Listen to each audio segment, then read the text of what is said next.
আজকে দুপুরবেলা করলা ভাজি করব আর এখানে করলা আমি কুচি কুচি করে কেটে নিয়েছি। আর করলা ভাজি খেতে আমার কাছে খুবই ভালো লাগে। যদি চিংড়ি মাছ দিয়ে বাইম মাছ দিয়ে ভাজি করি তাহলে তো আর কোনো কথাই নাই, সেটা খেতে আরও বেশি মজা লাগে। তো আপনাদের কাছে কেমন লাগে অবশ্যই জানাবেন। আসসালামু আলাইকুম, কেমন আছেন সবাই? আশা করি ভালো আছেন।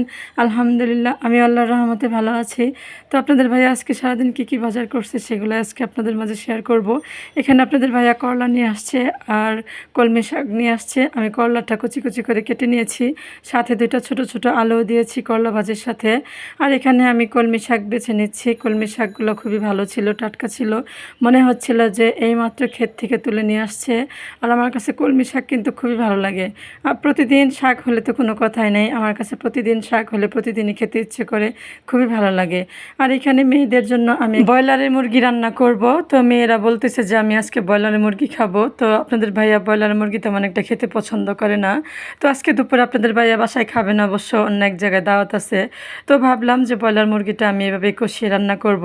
যদি আপনাদের ভাইয়া আজকে বাসায় থাকতো তাহলে আমি ভেজে তারপর মুরগিটা রান্না করতাম। তো যেহেতু আজকে আপনাদের ভাইয়া বাইরে দাওয়াতে গেছে এজন্য কষিয়ে রান্না করেছি।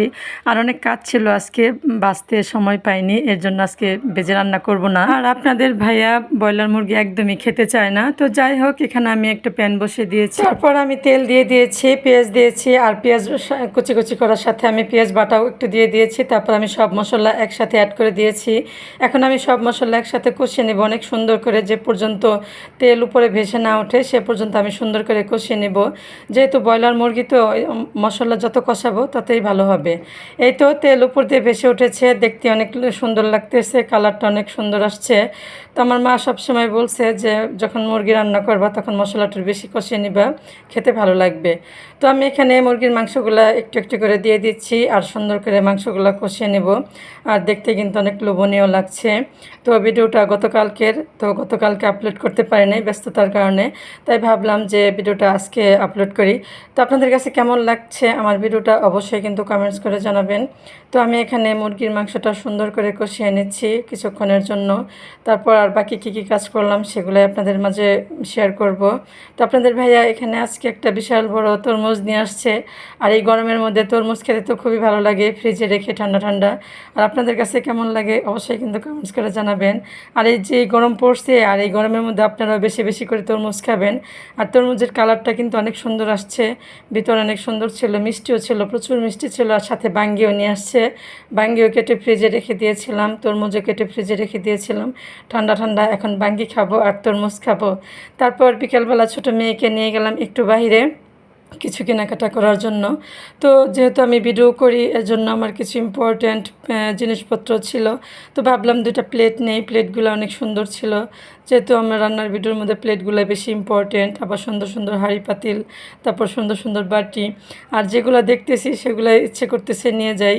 আর এখানে অনেক সুন্দর সুন্দর ফ্লাওয়ার্স ছিল, তারপর শোপিস ছিল। তো যাই হোক, যেটা দেখি সেটাই ইচ্ছে করে নিয়ে যাই। তো ঘোরাফেরা করার পর মেয়েকে নিয়ে আসছে একটু স্পাইসিতে রেস্টুরেন্টে। তো আমার ছোটো মেয়ে বলতেছে যে অনেক দিন ধরে গ্রিল চিকেন খায় না, এর জন্য গ্রিল চিকেন নিয়ে যাব।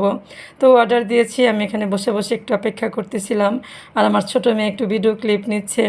তো এখানে ওনারা এখন রেডি করে দিচ্ছে আর আমি বিল পে করে বাসায় যাচ্ছি। আর এই তো আমি এখানে প্যাকেট করে দিয়েছে, আমি এখন বাসায় যাব। তো বিল পে করা হয়ে গেছে। তো এখানে চিকেন গ্রিল নিয়ে আসছে আর নান রুটি নিয়ে আসছে আর সালাদ দিয়ে দিচ্ছে। আর সাথে আপনাদেরও দাওয়াত রইল, আপনারাও চলে আসেন। একা একা খেতে ভালো লাগছে না, ছোটো মেয়ে বড় মেয়ে আর আমি একাই খাচ্ছি। তো ভাবলাম একা একা খাবো কেন, আপনাদেরকেও দাওয়াত করি। তো খেতে ইচ্ছে করলে চলে আসবেন কিন্তু। তো যাই হোক, ভিডিওটা আর বড় করবো না, আজকের মতো এই পর্যন্ত। সবাই ভালো থাকবেন, সুস্থ থাকবেন, নিরাপদে থাকবেন। আল্লাহ হাফেজ।